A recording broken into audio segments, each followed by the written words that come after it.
kan tun lai thang thar Zaithiam zinga chon ani pathum hi an tinga ka suyang ron lar chho ani ang ebe ma lar le tiang em ron Zaithiam an tam kher lo mai thia chu wan chon hei Lilac Siampuii le Ruatpuii an zai hi ngai thabe te re ngai thabe reng tiang u dần in zu e ra tiếng ram cất hira van khóc bụi anh nghe anti ang le moi ra tu tui bụi lệ lang sang thọ khu min yes tui bụi lệ lang sang okay beram no ong yang an len na hun chu min shil cha kya ka ring chi mang ngai kal ta te kha hallelujah ti in ka zom ve an phak zai re a rum ri tello ti phong kim an ni to si Zelena daran vua bahan moi mai tak Ruatpuii zai mai kan lu tok allo van Zaithiam ve ti hian music dang tel mi lo guitar nen chau khan zaya moi vung ri moi lu tukhin ni ringot ro moi lu tu an lo Zaithiam hle mai ka ti chu hun le kum tera zel makse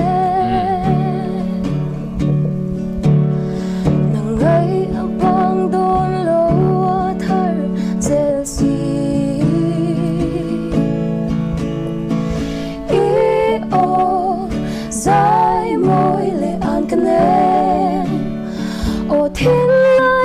tharin at samaran si tuk tin par moi berten lau warangi wangai nanga ni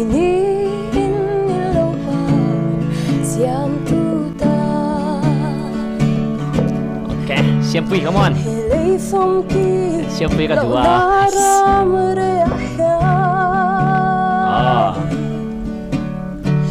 Lady Delo tiar chua kinan kinta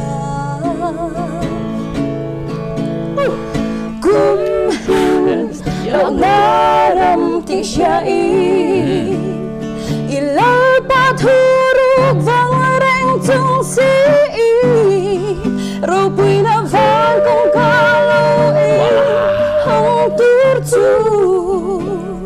karau miti ilo musikan pove paglo chu hallelujah ti in ka zamve an phak zai ria rum ri tello ti phong kim an ni to si zelena daran vua hallelujah ti in ka zamve an phak zai ria rum ri tello ti phong kim an ni to si zelena daran vua ti phong kim an ni to si zelena daran vua an Zaithiam ve Zaithiam ve soi tur em chom lo kha an zai lai kha stop soi tur chu kan thoma se an zai lai kha ti point ti hlawa ka top ngam lo wa Lilac ki Siampuii le Ruatpuii tun lai kan thang thara ro chon an ni pathum hi lar ber po le program nei jing de ber te jinga mi ni ve nge in karinga ba ka thiam ber te po thiam ber te jinga po an tel hial in karing ke chuan an Zaithiam ka ti kalome kha jong khan ye video thara kan hmule vek don ni o mang tha vek kule